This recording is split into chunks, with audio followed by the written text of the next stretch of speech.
আজকে ছুটির দিন ছিল, তাই ভাবলাম বাসার কাছে আন্তর্জাতিক বাণিজ্য মেলা হচ্ছে, যাই ঘুরে আসি। ঢুকতেই প্রথমেই ছিল থাইল্যান্ডের এই স্টলটা। একটা সময় আমার মেয়ে যখন ছোট ছিল, তখন যে বড় আগের যে বাণিজ্য মেলাটা হতো, তখন প্রতি বছর আমি এই স্টলটার জন্য ওয়েট করতাম। ওর জন্য বিভিন্ন রকম বিভিন্ন কালারের ড্রেসের সাথে ম্যাচিং করে করে এখান থেকেই ব্যান্ড কিনতাম। তো মেয়েকে নিয়ে আমি ওইগুলোই বলছিলাম যে জানো, আমি তোমার জন্য থাইল্যান্ডের স্টলের থেকেই প্রতি বছর ব্যান্ড কিনতাম। এই ব্যান্ডগুলোই কেনা হতো বেশিরভাগ সময়। তো আমার মেয়ে যেহেতু এখন একটু বড় হয়ে গেছে, এখন আর এই ধরনের ব্যান্ড ও আসলে ইউজ করে না। তারপরে ওর জন্য কিনেছি ছোটো পাঁচ ক্লিপ টাইপের, যেগুলো এখন ইউজ করতে পারবে সেইগুলা। কিন্তু ঘুরে ঘুরে এগুলো দেখছিলাম, খুব ভালো লাগছিল। যাদের বাচ্চারা, মেয়ে বা বুড়া আর কি, এখনও ছোটো আছে, তারা এখান থেকে খুব সুন্দর জিনিস কিনতে পারবে। এগুলোর প্রাইস 300 থেকে 400-র মধ্যেই ছিল। আর এটা ছিল একটা চাইনিজ শপ। এখানেও ওই বাচ্চাদের জিনিসপত্র, চেন, লকেট, এইগুলোই ছিল। কিন্তু এত ভিড় যে আমি কাছেই যেতে পারছিলাম না। এটা ছিল পাকিস্তান স্টল, ওই যে পাকিস্তানের ফ্ল্যাগ ছিল। এই জুতার স্টলটাও বেশ ভালো ছিল, এখানে লেদারেরও অনেক জুতা ছিল। আমি এটা একটু দেখছিলাম, কিন্তু আসলে এই দিন এত গ্যাদারিং ছিল, আমি ভেবেছিলাম হয়তো ফ্রাইডে, এর জন্য হয়তো বেশি লোক ছিল অনেক। কিন্তু একটু পরে যে বলবো যে কারণটা কী ছিল ওই দিনের এতটা গ্যাদারিংয়ের, মানে হাঁটাই যাচ্ছিল না, এত মানুষ ছিল। তারপরে আরও দেশীয় বেশ কিছু স্টল ছিল। এর মধ্যে আসলে কসমেটিক্স বা সাজাগোজার এই ধরনের জিনিসপত্রের দোকান বা জুয়েলারি আইটেম, এইগুলোর দোকানই বেশি ছিল। এবং কোয়ালিটি এবার সবগুলোরই মোটামুটি বেশ ভালোই ছিল। এই খোপার কাঁটাটা আমার খুব ভালো লেগেছিলো, আমি যেহেতু বেশিরভাগ সময় খোপাই করি। তো নিচে আবার একটু ঝালোর মতো ছিল, যার জন্য এটা আর কিনিনি আমি। তো এখান থেকে এই যে সফট টয়গুলো আমার মেয়ে পছন্দ করছিল, আর এই যে পাঁচ ক্লিপ। আচ্ছা, এই ব্যাগগুলো আমি প্রতিবার মেলায় দেখি, কিন্তু বাইরে কখনো কাউকে ব্যবহার করতে দেখিনি। কিন্তু প্রতিবার কিন্তু মেলায় এগুলো আসেই। আর এই যে রানারগুলো ছিল সুন্দর। এবার ভেবেছিলাম কয়েকটা জিনিস আমি দেখবো, কিনবো, কিন্তু এত ভিড়, আল্লাহ! এই যে থাইল্যান্ডের আরও একটা প্যাভিলিয়ন ছিল, ওই একই জিনিসই আর একটা প্যাভিলিয়ন। এবার এই যে পাকিস্তানি স্টলের এই ব্যাগগুলোর প্রাইস ছিল 3000 টাকা করে চাচ্ছিল। আর এরপরে আরেকটা জিনিস দেখাবো, খুবই সুন্দর জিনিসটা, একটা ছোট্ট ব্যাগটা এত সুন্দর, কিন্তু এটা আমি আসলে কিছুতেই ফোকাস করতে পারছিলাম না, এত শাইনি ছিল জিনিসটা। সবাই এটা দেখছিল। তো এটার প্রাইস কত বলতে পারেন? মাত্র 4000 টাকা। আমিও শুনে খুবই অবাক হয়েছিলাম যে এর মধ্যে তো 4000 টাকা ধরবেও না, অথচ এত ছোটো একটা জিনিসের দাম এত।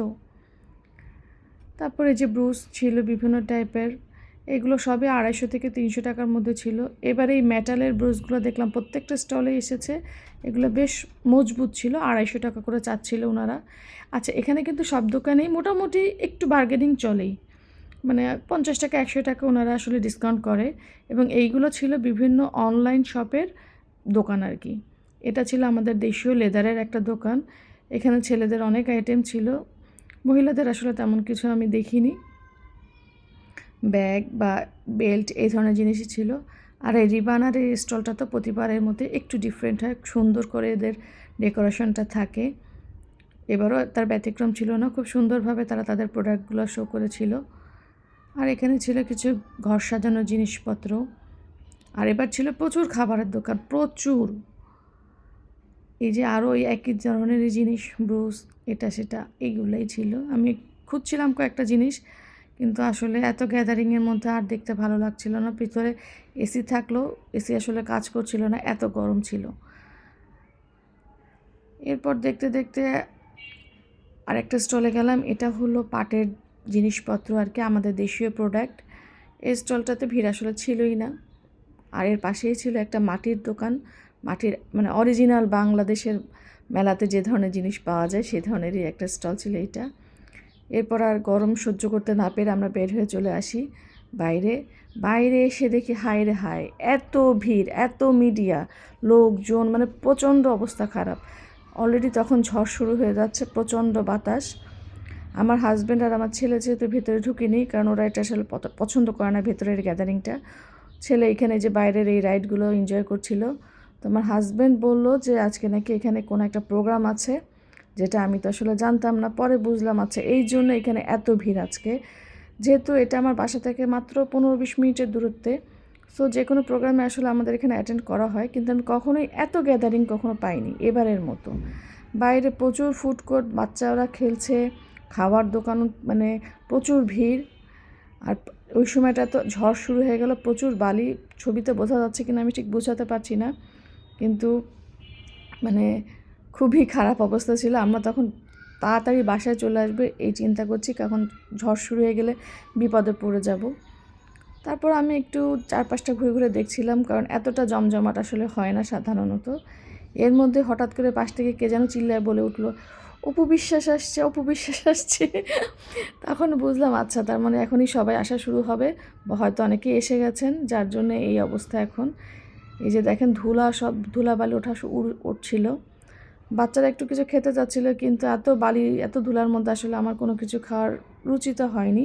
বললাম চলো বাসায় যাই কিছু একটা অর্ডার করে দিব। তারপর আমরা বাসার দিকে রওনা হলাম। এই যে চেষ্টা করেছিলাম একটু এই ফুলগুলো দেখানোর, কিন্তু আসলে এত ধুলা বোঝাই যাচ্ছিল না। আর এই যে বের হয়ে চলে আসবো, তখন বাইরের ওয়েদারটা আসলে তখন খুবই ভালো। আমার মেয়ে খুব এনজয় করছিল, কারণ ঝড়ের আগে আগে একটা যে খুব সুন্দর একটা বাতাস হয় না, প্রচণ্ড। এই দেখেন বিদ্যুৎ চমকাচ্ছে কিন্তু আকাশে তখন। এই যে সেই খোলা মাঠটা, এই পুরা মাঠটাই ছিল পার্কিং আর খাবারের স্টল। আমরা তাড়াতাড়ি বাসায় চলে আসছিলাম। আসার পথে কিছুটা হালকা ভিজে গিয়েছি, অল্প অল্প। আমার হাজব্যান্ড আর আমার বাচ্চা ওরা একটু বেশি ভিজে গেছে। এই যে বাসায় আমরাও ঢুকেছি, আর তার 5 মিনিটের মধ্যেই ঝুম বৃষ্টি শুরু হয়ে গেল। আমরা তো সেদিন এত বালি লেগেছে গায়ে, পুরা সবার মানে অবস্থা খুবই খারাপ ছিল।